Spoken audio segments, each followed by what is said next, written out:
Power unit installation.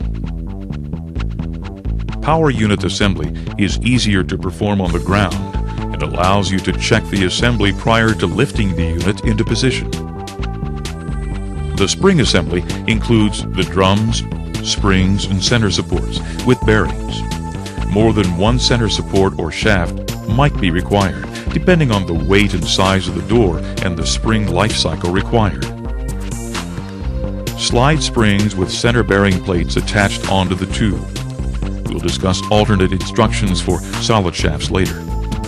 Note that the winding cones are color-coded, either black or red. The black cones must be oriented to the right, the red cones to the left. The terms right hand and left hand are referenced from the inside of the building facing out. This pertains to the springs, the drums, etc. 3 torsion drum types are used in commercial applications. The various drum types are necessary to compensate for the variations in physical dynamics occurring due to more or less weight being transferred to the horizontal tracks during door operation. Standard lift flat drums for standard or low headroom applications. High lift drums having a combination of flat and high winding spirals. Vertical lift conical drums having a continuous taper for the cables to wind on. Position the right-hand drum onto the tube. The right-hand drum is marked with black paint. When the drum is slid onto the tube, drum set screws should be facing the center of the shaft. Repeat for left-hand drum marked with red paint. Carefully raise the spring and shaft assembly into position. For very heavy assemblies, an assistant or a power lift may be necessary. Be sure to have the black painted winding cones and drums on the right side and the red painted cones and drums on the left side. Push the torsion tube through the end bearing on one side and then slide the assembly through the bearing plate on the other. Use a level to verify that the torsion tube is level and straight. Provided the track installation procedures were followed properly, this step should only verify that the installation was done correctly. If not, retrace the procedures and correct the problem.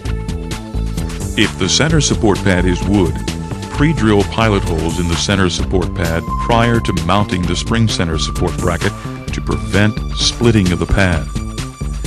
Using red-headed lag screws, attach the center support to the center pad. Under no circumstances may the torsion center support be fastened directly to a masonry surface without proper anchors to prevent fastener failure.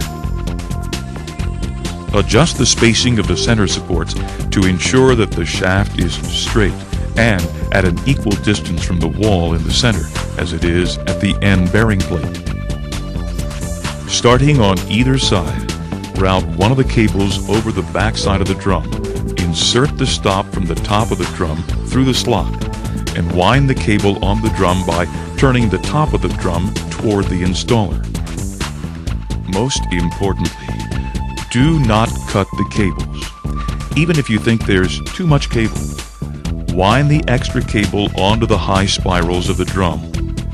High lift or vertical lift drums have a tapered section that allows the proper amount of cable to wind onto the drum. This will provide the correct positioning of the door for exact door balance under high lift or vertical lift conditions. When the cable is taut, the set screws should be tightened. Proper torque is approximately 2/3 of a turn after the set screw contacts the tube. Vice grip pliers should be used to prevent shaft rotation and slackening of the cable. Repeat the cable wrap procedure on the other drum and tighten the set screws.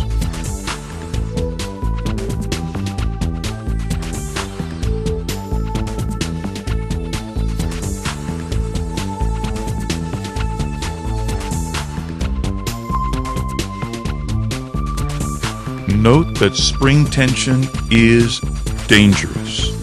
A sudden release of the spring could result in severe injury. Proceed with extreme caution, following these instructions carefully. Before winding and tensioning springs, make sure the door is securely locked down. As an added precaution, place a pair of vice grip pliers firmly on each vertical track immediately above the roller. Always use proper size winding bars. Never use a screwdriver or any other tool too large or too small. They may break and cause serious injury. Stand to the side of the winding bars while winding springs, never directly in line with the rotation of the winding bars. A tip here is to put a chalk mark on each spring before starting to wind the spring.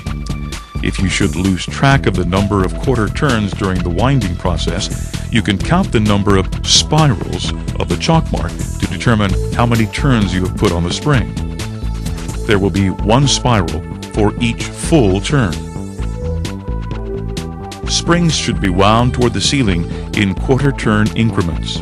Refer to the spring tags or hardware box for the correct number of turns to charge the springs.